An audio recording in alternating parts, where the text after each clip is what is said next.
Let's go together to the Blue Crosses.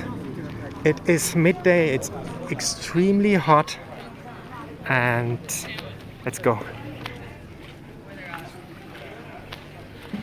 So if you come to Medjugorje and you go in the heat, please don't stay too long in the sun and in the heat, and take a lot of water.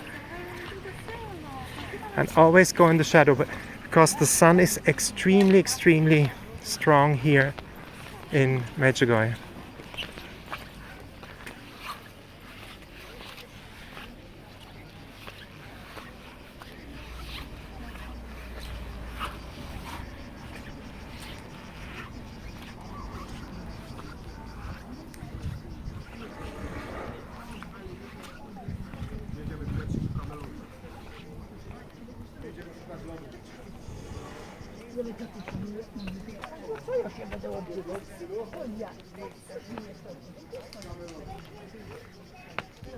It's day 3 of the Youth Festival.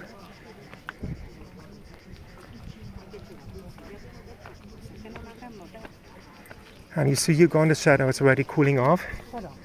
But when you're in the sun, it's hot.